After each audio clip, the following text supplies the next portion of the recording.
Il faut d'abord chercher la mer. À Palerme, on ne la trouve pas tout de suite. Il faut chercher la mer et suivre la route qui la longe jusqu'aux frontières de la ville.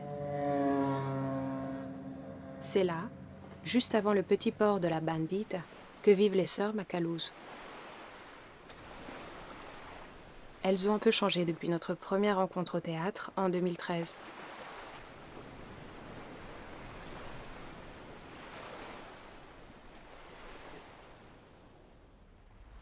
Cette fois, elles sont 5 et elles vivent seules. Au fond de leur appartement, un petit escalier grimpe jusqu'à un vaste colombier.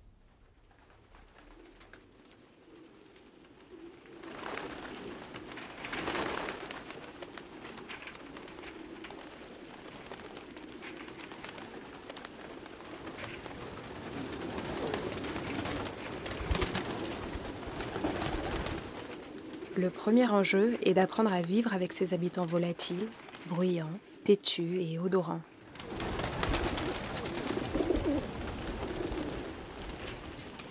Le naturel affiché par la petite Viola est le résultat d'étonnantes séances d'apprivoisement.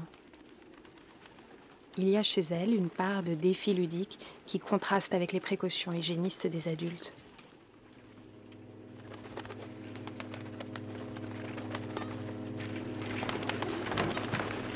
Personne n'est vraiment rassuré dans ce colombier construit sur mesure. Pas même Pierino, le propriétaire des 800 colombes. Après être passé pendant des mois entre les mains expertes d'un maître de la direction d'acteurs, les jeunes sœurs manifestent une aise que ne semble pas perturber l'arrivée de la caméra. Une caméra qui joue avec elles à la manière d'un corps organique, une sorte de grande sœur qui fait partie du clan. Pour moi, la caméra est un allié dangereux. Son cadre inspire le mien et le délimite. Il faut chercher constamment une petite place, un bref instant volé à ces longs plans séquences avant de disparaître. Mais chez les Macaluse, l'étroitesse des espaces ne rend la vie facile à personne.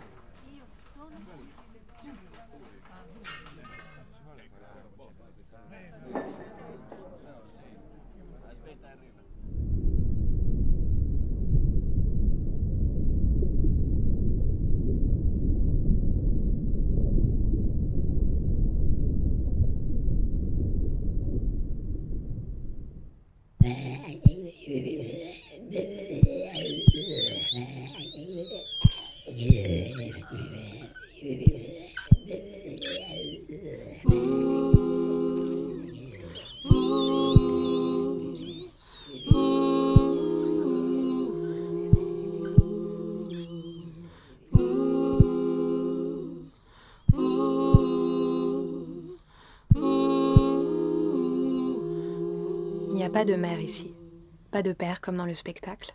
Mais Emma Dante propose une fois encore un portrait de famille qui chérit ses fantômes. C'est le fil rouge de son théâtre. Des familles estropiées, immanquablement condamnées par une douleur qui, à force d'être la leur, devient un peu la nôtre aussi.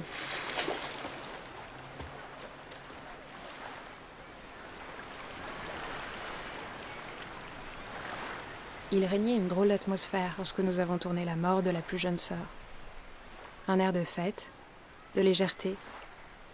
Peut-être parce que la troupe se retrouvait enfin en grand air, sous un soleil de début de saison qui annonçait les premiers bains d'été. Mais je crois qu'il y a autre chose. Toutes les fois qu'elle doit représenter la mort, Emma construit d'abord une scène d'une vitalité extrême qui culmine avec l'invitation à une grande chorégraphie collective capable d'inclure jusqu'aux spectateurs.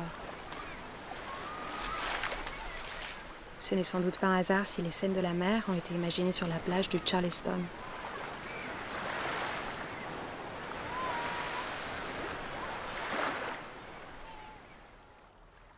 Pas un hasard non plus si Maria rêve de devenir danseuse.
Elle ne sera pas danseuse, Maria. Un peu comme les souhaits qu'on n'ose pas dire à voix haute, de peur qu'ils ne s'annulent. Son rêve s'envole au moment où il nous le raconte. À sa place rôde la culpabilité, qui a pris un visage différent chez chacune des sœurs.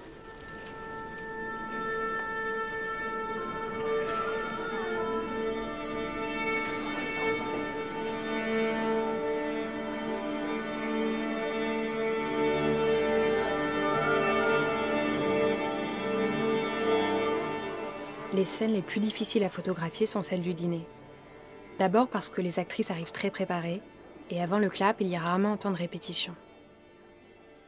Lorsque la caméra est prête à tourner, la pièce se vide et la troupe se regroupe devant les écrans. Je sais qu'à tout moment, on peut me dire de partir à moi aussi. Mais pendant ces plans séquences effrénés, il faut que je tente ma chance aux côtés d'une caméra souvent imprévisible.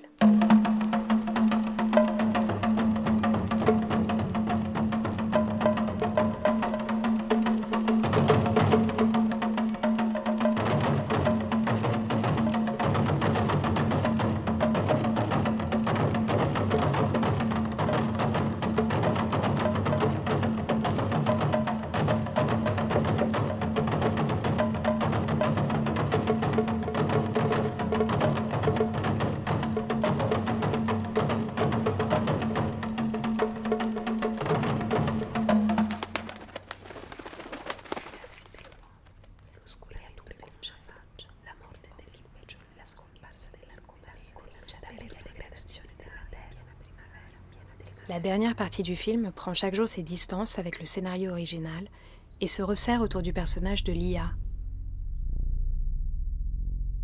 C'est que soudain, entre les décors et ce corps abîmé, il se passe quelque chose. Difficile de détourner le regard. Alors, à mesure qu'elle vide l'appartement, Emma lui fait démonter et débarrasser toujours plus. Tout y passe.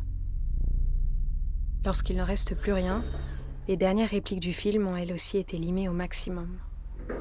Tout est là, dans la force tranquille et résolue de Lia, la sœur un peu bizarre qui surprend depuis le début, la seule à être restée vivre parmi les colombes et les fantômes de la maison.